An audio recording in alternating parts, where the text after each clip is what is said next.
అత్యంత శక్తివంతమైన ఘట్టాలలో షణ్ముఖోత్పత్తి ఒకటి. ఇది విన్నవాళ్ళు సుబ్రహ్మణ్య లోకాన్నే పొందుతారు అంటారు. అంత శక్తివంతం ఇది. శ్రీరామాయణంలోనే అత్యంత శక్తివంతమైన పరమాద్భుతమైనటువంటి ఘట్టములలో ఒకటి. ఇది ఎంత శక్తివంతం అంటే గర్భిణీ స్త్రీలు కానీ ఈ సర్గల్ని పారాయణ చేస్తే తప్పకుండా వాళ్ళకి సంతానం కలుగుతుంది. సంతానం ఉత్తమమైన సంతానం కలుగుతుంది. ఎటువంటి సమస్యలు లేకుండా వాళ్ళకి ప్రసవం అవుతుంది. గంగానది ఆవిర్భావం గురించి చెప్తూ అత్యద్భుతమైనటువంటి ఘట్టాన్ని ఒకదాన్ని ఇప్పుడు రామచంద్రమూర్తితో విశ్వామిత్ర మహర్షి చెప్తున్నారు. నాయనా రామా, నీకు అంగదేశం గురించి చెప్పాను. మన్మధుడు కాలిపోయాడు. తర్వాత పార్వతీ పరమేశ్వరులకి వివాహం అయింది. ఎలా అయింది మరి మన్మధుడు లేకుండా? ప్రారంభమే ఒక గొప్ప విషయం. అందరి మీద బాణాలు వెయ్యాలి అంటే చేతిలో చెరుకు విల్లు 5 పుష్ప బాణాలు పట్టుకుని బాణాలు వేసేటటువంటి మన్మధుడు నేను బాణాలు వేసి అందరిలోనూ కామ ప్రచోదనం చెయ్యగలనన్న అహంకారంతో అదే పుష్ప బాణాల్ని తీసుకెళ్లి పరమశివుడి మీద కూడా వేసి ఆయన మనసు కదిపి పార్వతీదేవి యందు అనురక్తుడయ్యేటట్టు చెయ్యగలననేటటువంటి అహంకార బుద్ధితో ఒక్క బాణాన్ని తీసి ప్రయోగించడానికి సిద్ధపడేటప్పటికే బహిర్ముఖుడైనటువంటి పరమశివుడు కనుతెరిచి చూసి తన మీదే బాణ ప్రయోగానికి సిద్ధపడుతున్న మన్మధుడి మీద ఆగ్రహం చెంది 3వ కన్ను తెరిస్తే భస్మ రాశి అయి మన్మధుడు కింద పడిపోయాడు. కాబట్టి సృష్టి ఆగిపోయి ఉండి కదా. ఇప్పుడు మన్మధుడు లేడుగా. మరి అప్పుడు పార్వతీ కళ్యాణం ఎలా అయింది అంటే అమ్మవారు ఏం చేసిందంటే ఏ ఆయుధములను మన్మధుడు పట్టుకుంటాడో వాటిని ఆవిడ పుచ్చుకుంది. 5 పుష్ప బాణాల్ని చెరుకు విల్లు ఆవిడే పుచ్చుకుంది. కామాక్షి, కంచి కామాక్షి అదే కదండి. ఇప్పుడు ఆవిడ ఇలా పట్టుకుంటే ఇంతటి పరమశివుడు వశుడైపోయాడు. అయిపోయి తాళి కట్టించాడు. తాళి కట్టాడు. సంసారంలోకి వచ్చి ఆవిడ పక్కన కూర్చున్నాడు. ఇప్పుడు ఆవిడ శివకామ సుందరి. ఆమె అంత సౌందర్యంతో ఎవరి కోసం కూర్చుంది? మనకి తండ్రిని తెచ్చి కూర్చోబెట్టడానికి. ఆవిడ శివుడికి సౌందర్యం, బాహ్య సౌందర్యం, శివకామ సుందరి. మీకు నాకో అఖిలాండేశ్వరి, జగజ్జనని. ఈ లోకానికంతటికీ తల్లిదండ్రులైన పార్వతీ పరమేశ్వరుల్లో అమ్మ సౌందర్యం పరమశివుడి కొరకు. అమ్మ యొక్క అంత సౌందర్యం, అమ్మతనం మన కొరకు. మనకి జగదంబ, జగజ్జనని, ఆయనకి భార్య. కాబట్టి ఇప్పుడు ఆవిడ తన ప్రజ్ఞతో పెళ్లి చేసుకుంది. మన్మధుడి గొప్పతనంతో పెళ్లి చేసుకోలేదు. మన్మధుడికి ఏం చేసింది? శివుణ్ణి తెచ్చి తన భర్తగా కూర్చోబెట్టుకుని, పిచ్చాడా ఇంకెప్పుడు ఆయన మీద వేయకు బాణాలు, ఇవో మిగిలిన వాళ్ళ మీద అంటావా వేయి అని పట్టుకెళ్ళి మళ్ళీ ఆయన చేతిలో పెట్టింది. ఇప్పుడు ఆయన ఏం చేశాడు? శరీరం లేదు కానీ మునులను కూడా మోహపెడుతున్నాడు. ఎందుకు పెట్టగలుగుతున్నాడు? అమ్మ తన కడగంటి చూపుతో ఇలా చూసి వేయి బాణాలు, పర్వాలేదు లోకం మీద వెయ్యండి అంటే అదేమిటండి మన అలా పాడు చేసేయడం ఏమిటండి మీరు అనుకోకండి. అమ్మవారు ఆ శక్తి మన్మధుడికి ఎందుకు ఇచ్చింది అంటే మనం పితృరుణం తీర్చుకోవడానికి. తండ్రి రుణం తీరాలంటే మనం సంతానాన్ని కనాలి, అందుకిచ్చింది. కాబట్టి ఇప్పుడు వివాహమైనటువంటి పార్వతీ పరమేశ్వరులు ఏకాంతంలో విహరిస్తున్నారు. వాళ్ళిద్దరూ అలా క్రీడించడం మొదలుపెట్టి 100 దివ్య సంవత్సరాలు పూర్తయిపోయి వాళ్ళిద్దరూ ఏకాంతంలోంచి బయటికి రాలేదు. వాళ్ళకి బిడ్డ పుట్టలేదు. దేవతలందరూ కలుసుకున్నారు. పార్వతీ పరమేశ్వరులు ఇద్దరూ కనపట్టలేదంటే కొత్తగా పెళ్ళయింది కదా, 100 దివ్య సంవత్సరాల నుంచి విహారం చేస్తున్నారు. ఒక చిత్రమైనటువంటి ఆలోచన వచ్చింది వాళ్ళకి. ఊరే అసలు పార్వతీదేవి శక్తి స్వరూపిణి, పరమశివుడు తేజపుంజం మహానుభావుడు. ఇప్పుడు వాళ్ళిద్దరి యొక్క శుక్రశోణితములు కలిస్తే, తేజస్సులు కలిస్తే ఈ లోకంలోకి ఒక కొత్త ప్రాణి వస్తే అసలు అటువంటి భూతమును అంటే అటువంటి ప్రాణిని మనం చూడడం కుదురుతుందా? అది ఎంత తేజోవంతంగా ఉంటుంది? ఎవరు వహిస్తారా భూతాన్ని? ఎవరు చూడగలరా ప్రాణిని? కాబట్టి మనం పరమశివుణ్ణి వెళ్ళి అడుగుదాం, మీరు రతిక్రీడ విరమించి బిడ్డల్ని కనద్దు అని అడుగుదాం. అయితే మీరు నన్ను ఓ మాట అడగచ్చు, ఏమండి బుద్ధి ఉందా అసలు ఈ మాట? వాళ్ళు అన్నారనుకోండి, మీరు ఎలా చెప్పారండి అని అడుగుతారు. అసలు దేవతలకు ఎందుకండి ఈ వ్యవహారం? వాళ్ళు అలా ఎందుకు అనాలి? అలా అంటే మాత్రం దాన్ని మేము ఎలా అంగీకరించగలం? ఈ విషయాన్ని మీరు కంగారు పడిపోకుండా ఉండండి, నేను తర్వాత చెప్తాను ఎందుకు వస్తుందో. కాబట్టి ఇప్పుడు వాళ్ళందరూ కలిసి ఓ సమావేశం పెట్టుకున్నారు. నిజమే అంటే నిజమే. అందరూ కలిసి కైలాసానికి వెళ్ళారు. బయట నించుని పెద్ద కేకేశారు. ఏమని? ఓ దేవదేవ మహాదేవ, లోకమునకంతటికి రక్షించవలసిన వాడా అని కేకేశారు. వీళ్ళకి ఏం ఉపద్రవం వచ్చిందో అని ఆయన బయటకు వచ్చారు. ఆయన్ని చూడగానే వీళ్ళందరూ నేల మీద పడి నమస్కారం చేశారు. మహానుభావా, నీవు పార్వతీదేవితో కలిసి ఏకాంతంలో దివ్య క్రీడను అనుభవిస్తున్నావు. మీ ఇద్దరికి బిడ్డ పుడితే దుస్సహం, మేము తట్టుకోలేము. అందుకని నీ తేజస్సుని నీ తేజస్సులోకి అణిచేసేయి, ఆమెని ఆమె తేజస్సుని ఆమె తేజస్సులో అణిచివేయమను. మీ ఇద్దరూ ఒకరి పట్ల ఒకరు ఇటువంటి ఆభిముఖ్యం పొందకుండా తపస్సు చేసుకుంటూ కూర్చోంటున్నారు. ఎంత అక్కర్లేని విషయం అనేది.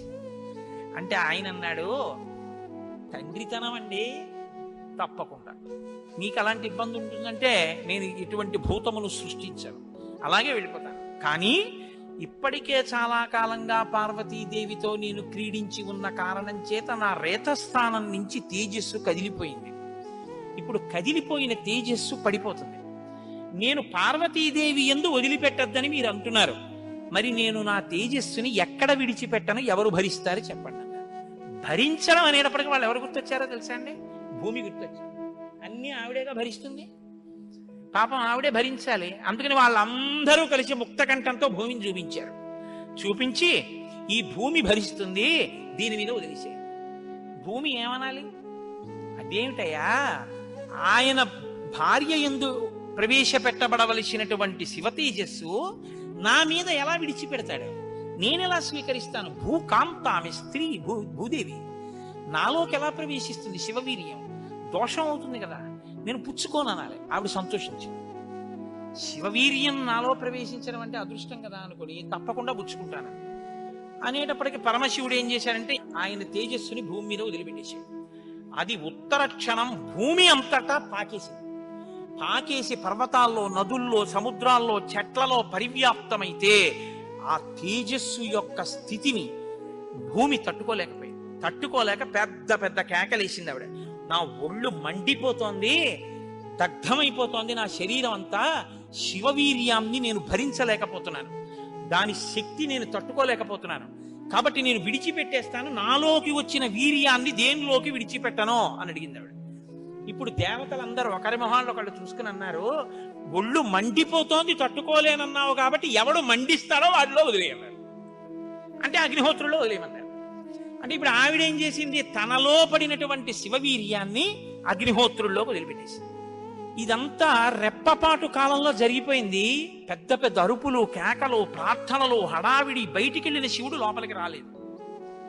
అమ్మవారికి అనుమానం వచ్చింది, ఏం జరిగింది అని. పార్వతీదేవి బయటికి వచ్చింది. బయటికి వచ్చి ఏం జరిగిందని అడిగింది. మేమందరం ఇలా ప్రార్థన చేశామమ్మా, మీ ఆయన తేజస్సు భూమిలోకి విడిచిపెట్టాడు, భూమి తట్టుకోలేక అగ్నిలోకి విడిచిపెట్టింది. మీ ఇద్దరికీ సంతానం కలగకుండా తపస్సు చేసుకోమని కోరిక కోరామమ్మా అన్నారు. ఆవిడంది, ఏ ఆడదైనా అమ్మ కావద్దంటే ఒప్పుకుంటుందండి?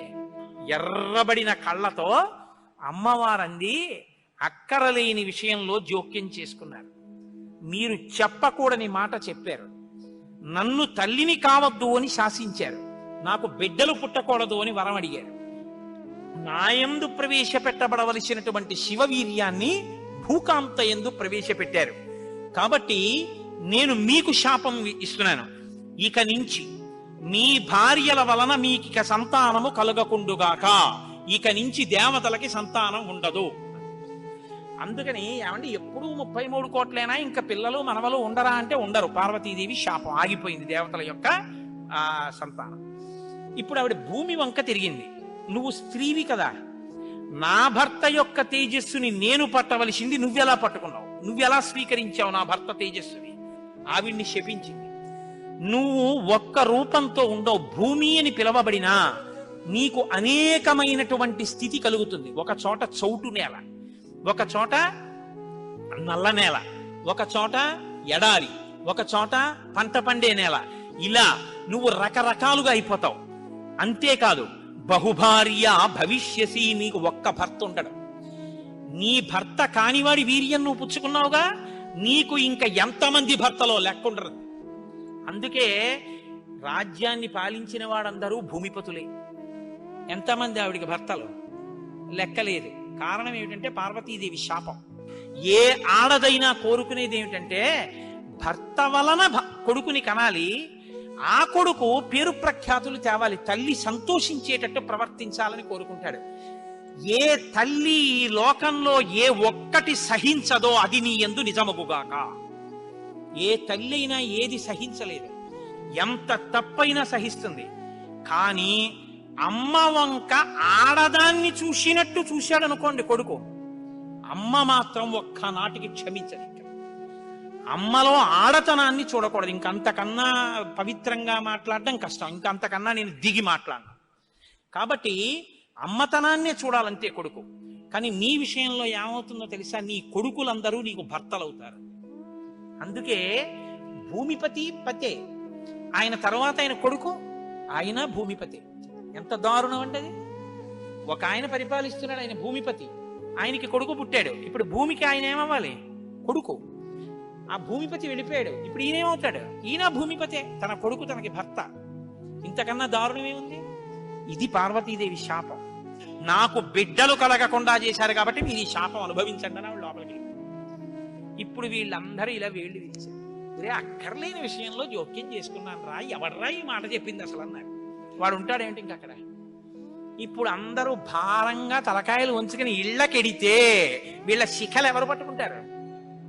ఒరే, ఎందుకు వెళ్ళావురా నువ్వు, నీ వల్ల నాకు ఇంకా బిడ్డలు కలగరని వాళ్ళు పట్టుకుంటారు. కాబట్టి ఇప్పుడు వాళ్ళందరూ ఇళ్ళకెళ్ళారు. హిమాలయ పర్వత ప్రాంతంలో పార్వతీ సహితుడై పరమశివుడు మాత్రం హాయిగా కూర్చుని తపస్సు చేసుకుంటున్నాడు. ఇంకా వాళ్ళిద్దరికీ బిడ్డలు పుట్టకూడదు అన్నారుగా, అందులో ఆయన వెళ్ళి తపస్సు మొదలెట్టాడు. గొడవ ఎక్కడొచ్చింది? ఇక్కడతో ఏమైపోలేదు గొడవ. తారకాసురుడని వాడు బయలుదేరాడు. వాడికి తెలిసే విషయం, ఇక పార్వతీ పరమేశ్వరులకి బిడ్డలు పుట్టరు, దేవతలకి బిడ్డలు పుట్టరని తెలుసు వాడికి. వాడు బ్రహ్మగారి గురించి తపస్సు, వాడు చాలా తెలివైన వాడు. నాకు చావుద్దన్నాడు, అది కుదరదన్నాడు ఆయన. అయితే పార్వతీ పరమేశ్వరులకు కొడుకు పుడితే వాళ్ళ చేతిలో చచ్చిపోతాను.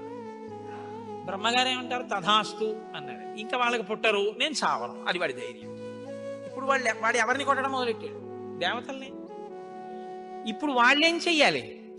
ఇప్పుడు వీళ్ళందరూ ఎక్కడికి వెళ్ళి అడిగారు, మీకు బిడ్డలు కలగకూడదు, మీ ఇద్దరు తపస్సు చేసుకోండి అని. వీళ్ళే అడిగారు పార్వతీ పరమేశ్వరులు. వాళ్ళిద్దరూ తపస్సుకి వెళ్ళిపోయారు. ఇప్పుడు వెళ్ళి మీ ఇద్దరు బిడ్డలు కనండి అన్నారు అనుకోండి, ఇంకేమైనా ఉందా? వద్దన్నావు, అన్ని శాపాలు ఇచ్చేసింది ఆవిడ. అంటే మీరు బాగా గమనించండి, ఏదైనా ఆడది భరిస్తుంది, కానీ ఆడదాని అమ్మతనానికి, ఆడదాని భర్తృత్వాన్ని పంచుకోవడానికి ఇంకో ఆడదొస్తే మాత్రం ఈ లోకంలో సహించడం అన్నది ఉండదు. అది ఈ జాతి క్షమించలేదు. ఇది రామాయణం యొక్క తీర్పు. కాబట్టి ఇప్పుడు వీళ్ళు వెళ్ళి అడగలేరు పార్వతీ పరమేశ్వరుని. కొడుకు పుడితే తప్ప వీళ్ళకి బతుకులేదు. ఎందుకని? వీళ్ళని చాలా బాధ పెట్టేస్తున్నాడు తారకాసురుడు. కాబట్టి ఇప్పుడు ఏం చెయ్యాలో అర్థం కాక పార్వతీ పరమేశ్వరులను అడగలేక చతుర్ముఖ బ్రహ్మగారి దగ్గరికి వెళ్ళారు. వెళ్ళి, అయ్యా ఎలాగండి, పార్వతీ పరమేశ్వరులకు కొడుకు పుడితే తప్ప మేము రక్షింపబడం, ఇప్పుడు పుట్టే మార్గం ఏమైనా ఉందా అని అడిగారు. అడిగితే ఆయన అన్నారు, ఒరే, పార్వతీ పరమేశ్వరులకి ఇంక పిల్లాడు పుట్టడం అనేటటువంటి విషయాన్ని మీరు నేను ఇక వెళ్ళి అడగడం అన్న విషయం మర్చిపోండి. పోనీ మన దగ్గర శివుని యొక్క తేజస్సు ఉంది ఇంకాను. అగ్నిహోత్రుడు పుచ్చుకుని ఉంచాడుగా, అగ్నిహోత్రుల్లో ఉందిగా. యాపిల్ పండు ఫ్రిడ్జ్ లో పెట్టుకున్నట్టు అగ్నిహోత్రుడి దగ్గర ఉంది అది. పోని దాన్ని తెచ్చి ఎవరిలోకైనా నిక్షేపిద్దామంటే మీ భార్యలు ఎవ్వరికి పిల్లలు పుట్టరు, ఆవిడ శాపం ఉందిగా. పైగా ఆ శివవీర్యాన్ని భూకాంత పుచ్చుకుందనేగా అన్ని శాపాలు ఇచ్చింది. ఇప్పుడు దాన్ని తీసుకెళ్లి ఇంకోళ్ళు ఎవరికన్నా ఇస్తామంటే ఎవరు మాత్రం పుచ్చుకుంటారు? ఏ ఆడది పుచ్చుకుంటుంది? పుచ్చుకుంటే కదా పిల్లలు పుట్టడం.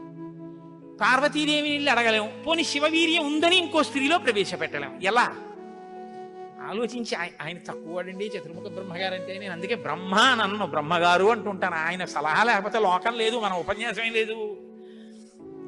ఆయన అన్నారు, హిమవత్ పర్వతం ఉందే, హిమవంతుడు, ఆయనకి 2 బిడ్డలు ఉన్నారు. పెద్దమ్మాయి పేరు గంగ, రెండో అమ్మాయి పార్వతి. పెద్దమ్మాయి దేవతా స్త్రీలలోకి రాదు, ఆ అమ్మాయి స్వర్గలోకంలో ప్రవహిస్తోంది.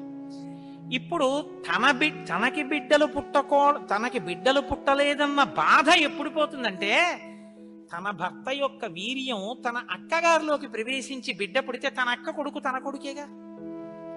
అందుకని కొంచెం మనసు కుదుటపరుచుకుని ఫోన్లే బిడ్డ పుట్టాడని సంతోషిస్తుంది. అక్క జోలికి వెళ్ళదు, ఎందుకంటే కొంచెం ఆప్యాయత అన్నదోటి ఉంటుంది. అక్క కొడుకు తన కొడుకే అవుతాడు కాబట్టి. మనం పార్వతీదేవి కోప్పడకూడదంటే ఆ గంగాదేవి యందు ఈ శివవీర్యాన్ని నిక్షేపించాలి. ఇప్పుడు శివవీర్యం ఎవరి దగ్గర ఉంది? అగ్నిహోత్రుడి దగ్గర ఉంది. ఇప్పుడు అగ్నిహోత్రుడు ఏం చేయాలి? గంగాదేవిలో విడిచిపెట్టాలి. గంగాదేవి ఒప్పుకోవద్దు. కాబట్టి మీరేం చేయాలి? మీరేగా వెళ్ళి ప్రార్థన చేశారు, మీరే వెళ్ళి అగ్నిహోత్రుడిని గంగని ప్రార్థన చేయండి అన్నారు. ఇప్పుడు గంగాదేవి దగ్గరికి వెళ్ళి అమ్మ ఏమనుకోవద్దు, శివవీర్యం అగ్నిహోత్రుడి దగ్గర ఉంది, నువ్వు అది బుచ్చుకో అంటే చీ నోర్మొయ్యి అంటే. అందుకని ఈ మాట ఎవరు చెప్పాలో ఒక్క పురుషుడు చెప్పాలి. పురుషులందరూ వెళ్ళి చెప్తే అసహ్యంగా ఉంటుంది. మీరు వెళ్ళి అగ్నికి చెప్పండి, అగ్ని వెళ్ళి ఆవిడికి చెప్తారు. ఎందుకంటే ఇంత ఇబ్బంది అంటే ఇది గట్టిగా చెప్పుకునేది కాదు. ప్రయత్నం చేస్తున్నారు. పార్వతీ పరమేశ్వరులకి పుత్రుడు కలిగేటట్టు తెలిస్తే చంపేవతలు పారేస్తాడు ఆయన తారకాసుడు. అందుకని ఎవరికీ తెలియకుండా జరగాలి ఈ పని అంతా. ఇప్పుడు వీళ్ళందరూ కలిసి అగ్నిహోత్రుడి దగ్గరికి వెళ్ళారు. అయ్యా ఎంత గొప్ప సలహా చెప్పావు, ఏదో ఓ కారు చీకటిలో కాంతిరేఖ, కఠినమైన సాక్ష్యానికి సూక్ష్మమైన రంధ్రం దొరికాయి, ఇక మేము అల్లుకుంటాం కథ అన్నారు. బ్రహ్మగారికి పూజ చేసి నమస్కారం చేసి బయలుదేరి అగ్నిహోత్రుడి దగ్గరికి వెళ్ళారు. వెళ్ళి ఆయనతో అన్నారు, ఇప్పుడు మాట్లాడడం కొంచెం జాగ్రత్తగా మాట్లాడడం మొదలెట్టారు. ఇది దేవకార్యం, ఏదో మేము సరదాగా నువ్వు పట్టుకెళ్ళి అక్కడ విడిచిపెట్టు ఇలాంటి మాటలు చెప్పడానికి రాలేదు. నీకు పిల్లలు పుడితే నాకెందుకు, పుట్టకపోతే నాకెందుకు, ఇలాంటి వాటిల్లో ఇక మేము జోక్యం చేసుకోం, బుద్ధి వచ్చింది మాకు. కాకపోతే ఇది దేవకార్యం. ఇప్పుడు ఈ పిల్లాడు పుట్టకపోతే వీపులు పగిలిపోతున్నాయి తారకాసురుడి వల్ల, అందుకుని పుట్టాలి పిల్లాడు. కాబట్టి నీలో ఉన్న శివ తేజస్సుని పట్టుకెళ్ళి గంగలో విడిచిపెట్టు. గంగ పుచ్చుకుంటే, గంగకి కొడుకు పుడితే ఆ పిల్లవాడు పార్వతీ పరమేశ్వర పుత్రుడి కిందకు వస్తాడు. ఎందుకంటే పార్వతీదేవి అంగీకరిస్తుంది కాబట్టి. ఆ పిల్లవాడికి సేనానాయకత్వం ఇద్దాం, వాడు సేనాధిపతి అయితే వాడి చేతిలో తారకాసురుడు చచ్చిపోతాడు. అందుకని నువ్వు వెళ్ళి గంగను అడుగు అన్నాడు. ఇప్పుడు పుచ్చుకునేటప్పుడు అప్రసన్నమైన మనస్సుతో ఆవిడ పుచ్చుకుంది అనుకోండి, ఇది ఎక్కడ చికాకు వచ్చిందిరా అని. అప్రసన్నమైన మనస్సుతో కానీ అలా పుచ్చుకుంటే తేజోవంతుడైన బిడ్డ సంభవించాడు. కాబట్టి ఆవిడ ప్రసన్నంగా పుచ్చుకోవాలి. అంటే ఆవిడ ప్రసన్నంగా పుచ్చుకోవడానికి యోగ్యమైన రీతిలో ఆవిడికి చెప్పాలి. కాబట్టి ఆయన వెళ్ళి చెప్పాడు అగ్నిహోత్రుడు, అమ్మా నువ్వు గర్భం ధరించాలమ్మా, ఆవిడ కన్య, భర్త లేడు. దేవతానాం ఇదం ప్రియం, అమ్మ దేవకార్యం ఇది, అందుకుని నిన్ను అడుగుతున్నాను తప్ప ఇంకో మాట అనుకో కుసుమ తల్లి. అందుకని ఆవిడ అర్థం చేసుకుంది, ఓహో ఇంతకన్నా ఇప్పుడు లోకాన్ని రక్షించడానికి మార్గం లేదు, కాబట్టి శివ తేజస్సుని నాలోకి తీసుకుంటాను. ప్రసన్నంగా తీసుకుంది అనడానికి గుర్తు దివ్యమైన రూపాన్ని ధరించి శివ తేజస్సుని తనలోకి తీసుకుంది. ఇప్పుడు వీళ్ళ బాగా గమనించండి, సుబ్రహ్మణ్యోత్పత్తి అంటే ఎటువంటిదో తెలుసా అండి? 33 కోట్ల మంది దేవతలు ఇలా ఎదురు చూస్తున్నారు. ఇప్పుడు కాని శివవీర్యం ఎందుకో పనికి రాకుండా పోయిందనుకోండి, గంగ కానీ అయ్యి బాబాయ్ నేను భరించలేకపోతున్నానని వదిలేవతలు పారేసింది అనుకోండి, అంతే. ఇక శివవీర్యం లేదు, ఎందుకంటే ఉన్న శివవీర్యం పాడైపోయింది. కాబట్టి ఇక పుత్రుడు కలగడు. ఇక పుత్రుడు కలగకపోతే ఇక ఎప్పటికీ అసలు దేవతల యొక్క రాజ్యం అన్నది ఇక రాదు, తారకాసురుడే ఉంటాడు. కాబట్టి ఇక మీరు నేను పురాణం చెప్పుకోవడం ఇప్పటికీ ఉండదు, ఆయనే పరిపాలిస్తుంటాడు కదా. కాబట్టి ఇప్పుడు ఆ గంగ వల్ల బిడ్డ పుట్టాలి. వీళ్ళందరూ ఉత్కంఠతో ఎదురు చూస్తున్నారు. గంగ గర్భం ధరించి బిడ్డని కంటుందా? ఇది ఇంత చల్లటి గంగమ్మలోకి శివవీర్యం వెళ్ళింది. వెళ్ళగానే ఆవిడ ఇప్పుడు పెద్ద కేకేసి, అయ్య బాబోయ్ ఈ శివవీర్యం యొక్క వేడికి నా నీరు ఉడికిపోతోంది, ఇప్పుడు నేను ఈ తేజస్సుని ఎక్కడ వదిలిపెట్టేను, నా సర్వాంగములు క్షోభించిపోతున్నాయంది ఆవిడ. అగ్నిహోత్రుడు చూసి అన్నాడు, బిడ్డ పుట్టాడో లేదో తరువాతి మాట, ముందసలు నువ్వు కలతపడిపోతున్నావు, నువ్వు తట్టుకోలేవు. కాబట్టి అదిగో ఆ హిమాలయ పర్వత ప్రాంతముల యొక్క పాదముల యందు తీసుకెళ్లి నీలో ఉన్నటువంటి శివ తేజస్సుని విడిచిపెట్టేశాడు. గంగ తనలో ఉన్న శివ తేజస్సుని తీసుకెళ్లి హిమాలయ పర్వత ప్రాంత పాదముల యందు వదిలిపెట్టేశాడు. వదిలిపెట్టేసేటప్పటికి అది వెళ్ళి రెల్లు దుబ్బుల్లో పడిపోయింది, గడ్డిలో పడిపోయింది. ఇప్పుడు అందులోంచి ఒక్కసారి కాంతి కనపడింది వాళ్ళకి. పిల్లాడేమైనా వచ్చాడా? వాళ్ళకి పిల్లాడు కావాలి. ఇప్పుడు ఆ శివవీర్యంలోంచి, ఆ తేజస్సులోంచి అగ్ని ఎటువంటి కాంతితో ఉంటాడో అటువంటి కాంతితో మొట్టమొదట బంగారం పుట్టింది లోకంలో. బంగారం శివవీర్యం, అందుకే బంగారానికి శివవీర్యం అని పేరు. బంగారం పుట్టి బంగారంతో అక్కడ ఉన్నటువంటి తృణవృక్ష లతాగుల్మం సర్వం భవతి కాంచన, ఆ గడ్డి చెట్లు అన్ని బంగారు రంగులో మెరిసిపోయాయి ఒక్కసారి. తర్వాత వెండి పుట్టింది. ఆ వెండిని చూశారు, తెల్లగా ఉంది వెండి. అయిపోయింది. ఆ తర్వాత ఇంకా మిగిలినటువంటి చారంలోంచి రాగి ఇనుము పుట్టాయి. మిగిలిపోయినటువంటి మలంలోంచి తగరము సీసము పుట్టాయి తప్ప పిల్లవాడు మాత్రం కనపడలేదు. అయిపోయింది మన ప్రణాళికంతా, పిల్లవాడు పుట్టలేదు అని దిగాలు ముఖాలు వేసుకుని ఆ పైనుంచి చూస్తున్నారు. ఆ రెల్లు దుబ్బుల్లో రాత్రివేళ తెల్లగా మెరుస్తాయే రెల్లు దుబ్బులు, ఆ రెల్లు దుబ్బుల్లోంచి బ్రహ్మాండమైనటువంటి కాంతులు మెరిసిపోతుండగా 6 ముఖాలతో అద్భుతమైన సౌందర్యంతో ఒక పిల్లవాడు పుట్టి పాల కోసం ఏడ్చాడు. అమ్మయ్యా, పుట్టాడు రా పిల్లాడు, శివపుత్రుడు జన్మించాడు, మన బాధలు తీరాయని వాళ్ళందరూ పొంగిపోయారు. షష్ఠి 6 ముఖాలతో షణ్ముఖుడై పుట్టాడు. ఆ పుట్టినటువంటి వాడు కూడా మహానుభావుడు 6 ముఖాలతో పుట్టాడు కాబట్టి షణ్ముఖుడు. పుట్టిన పిల్లాడికి పాలివ్వాలి, ఆ కృత్తికల్ని పిలిచి మీరు పాలివ్వండి అన్నారు. వాళ్ళన్నారు మేం పాలిస్తాం, కానీ ఇప్పుడు పాలిస్తే కానీ మరి పిల్లాడు బతకడం కాబట్టి వాళ్ళన్నారు మేము పాలిస్తాం, కానీ ఆ పిల్లాడిని మా పేరుతో పిలుస్తారా అన్నారు. మా పిల్లాడని చెప్తారా అన్నారు. అబ్బే అలా ఎలా కుదురుతుందండి అన్నారు. అనుకుంటే వాళ్ళు పాలివ్వకపోతే పిల్లాడు. అందుకని వీళ్ళు వెంటనే దేవతలందరూ అన్నారు తతస్తు దేవత సర్వ కార్తికేయ ఇతి బ్రువన్, కార్తికేయుడు అన్నాం కదా, ఇవ్వండి పాలన్నారు. అమ్మతనం ఎంత గొప్పదో చూడండి. ఇప్పుడు ఈ కృత్తికలు 6 పిల్లాడికి 6 ముఖాలతో ఉన్నవాడికి 6 పాలిచ్చారు. వాడు పాలు తాగాడు. పుత్రస్త్రైలోక్య విఖ్యాతో భవిష్యతి న సంశయ. కార్తికేయుడని మేం పిలవడం కాదు, 3 లోకాల్లో పిలుస్తారు ఈ పిల్లాడిని, సరేనా అన్నారు దేవతలు. అప్పుడు వాళ్ళు పాలిచ్చారు. కాబట్టి కార్తికేయుడు. అగ్నిలో శివవీర్యం చాలా కాలం నిలవ ఉంచబడి అగ్నిహోత్రుడు గంగలో ప్రవేశపెట్టాడు కాబట్టి పావకి. శరవణములు అంటే రెల్లు దుబ్బుల్లోంచి పుట్టాడు కాబట్టి శరవణ భవ. ఎప్పుడు శుద్ధమైనటువంటి బ్రహ్మజ్ఞ జ్ఞానంతో ఉంటాడు కాబట్టి సుబ్రహ్మణ్యం. తల్లి కడుపులోంచి స్ఖలనమై పుట్టాడు కాబట్టి స్కందుడు. ఆయన ఉత్పత్తి చేతనే ఇన్ని పేర్లతో వచ్చాడు. ఏమండే మీరు ఇంత గొప్పగా ఏదో పాపం నోరు కొట్టుకు చెప్పారు, కానీ మాకు అసలు అనుమానం మాత్రం అలా ఉండిపోయింది, మీరు మంగళం చెప్దాం అనుకుంటున్నారేమో. అలా అనత్సా దేవతలు, అలా అడగడం వల్ల కదా ఇంత కథ వచ్చింది. అలా ఎందుకు అడగాలి అసలు అంటే, మహానుభావుడు శంకర భగవత్పాదాచార్య స్వామి వారు బ్రహ్మసూత్రాలకి చేసినటువంటి వ్యాఖ్యానంలో ఒక చోట ఉదహరించారు దీని గురించి. దాని గురించి అసలు ఇలా ఎలా జరిగిందని కంచికామకోటి పీఠాధిపతులు చంద్రశేఖరేంద్ర సరస్వతి స్వామి వారు ఎంతమంది పౌరాణికుల్లో అడిగారట. ఆఖరికి ఒక ఆయన దీని మీద పరిశోధన చేసి త్రిపురా రహస్యంలో ఉన్నటువంటి మంత్రాల యొక్క వ్యాఖ్యానంలో దీని అసలు వృత్తాంతం ఎక్కడుందో పరమాచార్య స్వామి వారికి తీసుకొచ్చి చెప్పారు. త్రిపురా రహస్యంలో ఉంది దీని రహస్యం, అక్కడి నుంచి అనుసంధానం చేయాలి దాన్ని. సనత్కుమారుడు అని ఒక ఆయన బ్రహ్మమానసపుత్రుడు, ఆయన పుట్టుక చేత మహాజ్ఞాని. అటువంటి పిల్లవాడు ఆయన ఎప్పుడు తనలో తాను బ్రహ్మజ్ఞానంలో రమిస్తుండేవాడు. ఆయన ఒక రోజు రాత్రి నిద్రపోవడం అంటే గుర్తుపెట్టుకోండి, బ్రహ్మవేత్త నిద్రకి కూడా ఆయన సాక్షి. అటువంటి ఆయనకి కల వచ్చిందంటే అవస్థ ఏర్పడింది, స్వప్నావస్థ. ఆ కల్లో తాను రాక్షస సైన్యాల మీద యుద్ధం చేస్తున్నట్టు కలొచ్చింది. ఆయన తెల్లబోయి ఇదేమి నాకు కల రావడం ఏమిటి, కల రావడం అంటే మనసులో ఏదో కోరిక ఉంది, ఆ కోరిక కల్లో కనపడింది, స్వప్నావస్థలోకి వెళ్ళాను, ఇది దోషం కదా, నాకు అలా ఎందుకు జరిగిందని తండ్రి చతుర్ముఖ బ్రహ్మగారి దగ్గరికి వెళ్ళారు. వెళ్ళి నాన్నగారు నాకు ఇలా కల ఎందుకు వచ్చింది నాన్నగారు అసలు అని అడిగాడు. ఆయన అన్నాడు, నాయనా నీకు ఇలా కల రావడానికి ఒక కారణం ఉంది. నువ్వు పూర్వజన్మలో వేదాన్ని నేర్చుకునేటప్పుడు వేదంలో దేవతల గురించి రాక్షసుల గురించి దేవదానవ యుద్ధాల గురించి చదివి ఈ రాక్షసులు ఎప్పుడు వేద ప్రమాణానికి వ్యతిరేకంగా ఎందుకు ఇలాంటి పనులు చేస్తుంటారు, వీళ్ళని పట్టుకుని చంపేయాలని వ్యగ్రత పొందావు. ఆ వ్యగ్రత జీవుణ్ణి పట్టుకుంది.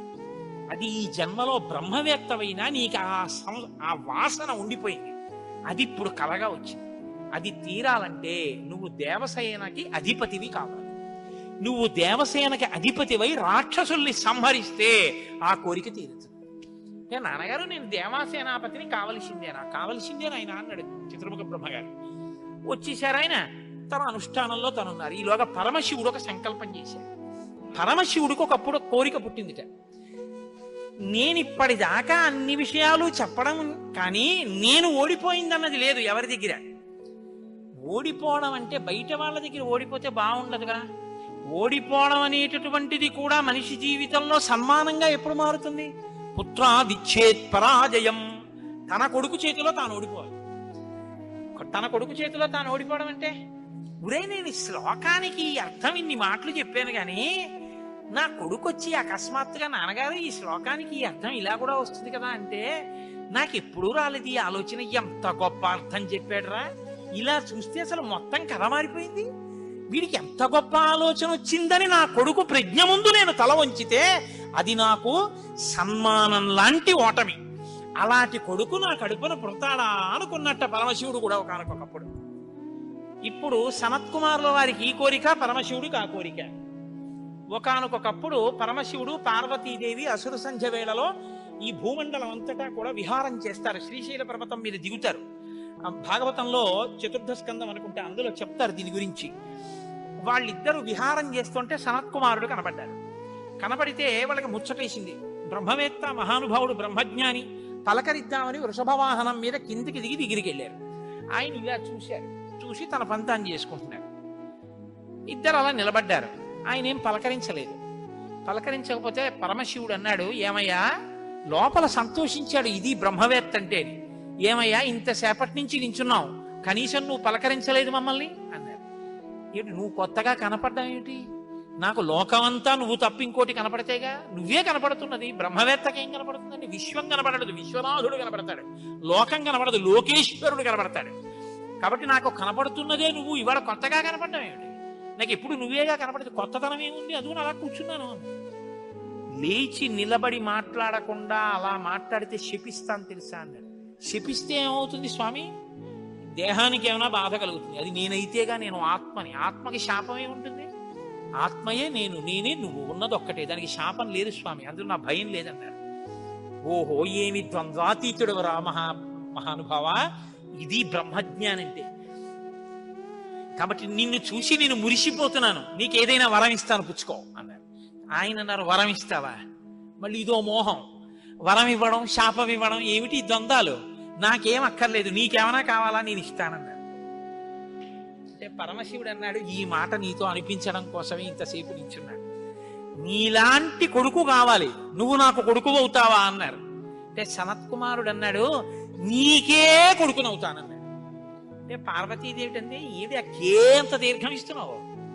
నీకే కొడుకునవుతానంటా ఏమిటి? నీకే కొడుకునంటే నాకు కొడుకువే అంది. అదొక్కటి అడక్కమ్మా అన్నాడు. అదేమయ్యా అదేమిటి? నీలాంటి కొడుకు పుడుతుంటే నా కడుపున పుట్టకపోవడం ఏమిటి? అమ్మా ఎంత పార్వతీదేవివైనా తల్లి, నేను ఒక కడుపున పుట్టడం అంటే అమ్మా తల కింద పెట్టి కాళ్ళు పైకి పెట్టి 9 నెలలు అమ్మ కడుపులో పడుకుని యోని ద్వారంలోంచి బయటికి రాలేనమ్మా. శివకుమారుడిగా పుడతాను, నీకు కుమారుణ్ణే తప్ప అమ్మా నీ కడుపున మాత్రం పుట్టను. అంటే ఆవిడ చిన్న బుచ్చు, అయ్యయ్యో నేను కూడా కలిసి అడగకపోవడం వల్ల వచ్చింది, కానీ నా కోరిక నువ్వు ఇంకొకలా తీర్చాలంది ఆవిడ. ఎలా తీర్చనమ్మా అని అడిగాడు. నేను ఒకానొకప్పుడు భస్మాసురుడు పరమశివుడి గురించి తపస్సు చేసి వరములు పొందాడు. నేను ఎవరి తల మీద చెయ్యి పెడితే ఆయన భస్మం అయిపోవాలని పరమశివుడు వరం ఇచ్చాడు. నీ మీదే పరీక్ష చేస్తానని పరమశివుడు వెంటబడ్డాడు. పరమశివుడు ఏదో ఒక హేళ, ఆయన ఒక చాలా విచిత్రంగా ప్రవర్తిస్తూ ఉంటాడు. లోకానికి ఒక పాఠం చెప్పడం కోసం ఉసుమండి చేతకాని వాడేయని మీరు అనుకోకూడదు. ఇప్పుడు నేను మళ్ళీ శివమహాపురాణానికి అంతటికి వ్యాఖ్యానం ఎక్కడ చేయను. కాబట్టి ఆయన పరిగెడుతున్నట్టు నటించాడు. ఆయన పరిగెడుతున్నట్టు నటిస్తే నేను వెంటబడి చంపితే బాగుండదు. భర్త పరిగెడుతున్నట్టుంటే నే కాసేపు కనపడకుండా ఉంటే పోతుందని ఆవిడేం చేసిందంటే తన శరీరాన్ని నీటిగా మార్చి ఒక సరోవరం కింద మారిపోయింది. అదే శరవణ తటాకం. ఆ శరవణ తటాకం హిమవత్ పర్వత ప్రాంతంలో ఉంది. నువ్వు నా కడుపున పుట్టకపోయినా ఆఖరణ పుట్టేటప్పుడు మాత్రం ఆ శరవణ తటాకం దగ్గర నుంచి పుట్టాలి. నీ మంత్రం కూడా ఆ తటాకం నా పేరు మీదే ఉండాలి. అందుకే ఆయన మంత్రం శరవణ భవ సుబ్రహ్మణ్యుడి. అంటే ఆయన అన్నాడు, అమ్మ తప్పకుండా, అలా నేను పరమశివుని యొక్క తేజస్సు చేత నీ తటాకంలోంచి పుడతాను. పంచభూతాత్మకం పరమశివ లక్షణం కదా. అందుకని పృథివీ స్వరూపంగా, అగ్నిస్వరూపంగా, వాయుస్వరూపంగా, జలస్వరూపంగా, ఆకాశస్వరూపంగా 5 స్వరూపాలతో పార్వతీ పరమేశ్వర సమాగమ స్వరూపంగా శివశక్తుల యొక్క సమ్మేళనానికి పుట్టినటువంటి మెరుపు తీగల లోకంలో బ్రహ్మజ్ఞానాన్ని బోధ చెయ్యడం కోసమని దేవసేనాపతిని కావడం కోసం, రాక్షస సంహారం చెయ్యడం కోసం మీకు పుత్రుడిగా పుడతానమ్మా అని సనత్కుమారుల వారు పరమశివుడికి వరం ఇచ్చారు. అందుకని ఆ వరం నెరవేరాలంటే పార్వతీ పరమేశ్వర సమాగమం జరిగి పార్వతీదేవిలోకి వెళ్ళకూడదు తేజస్సు.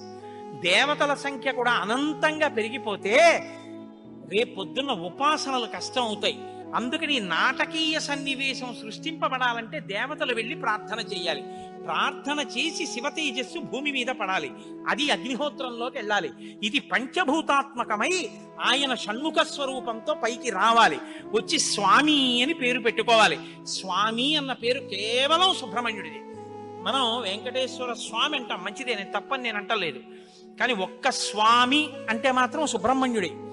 ఎక్కడెక్కడ సుబ్రహ్మణ్యుడి పేరు చెప్తామో, ఎక్కడెక్కడ తలుచుకుంటామో అక్కడక్కడ సంతానమునకు ఏ విధమైన ప్రమాదం రాదు.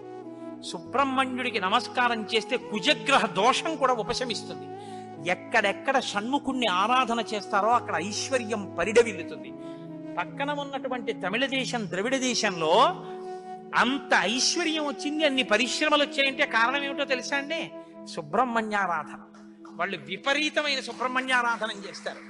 సుబ్రహ్మణ్య ఆరాధనం చేసినా, షణ్ముఖుడికి ప్రదక్షిణం చేసినా, ఆయనకి నమస్కారం చేసినా జ్ఞానము, ఐశ్వర్యము, సంతానమునకు క్షేమము, ఆయువు, ఆరోగ్యము అన్నీ కలుగుతాయి.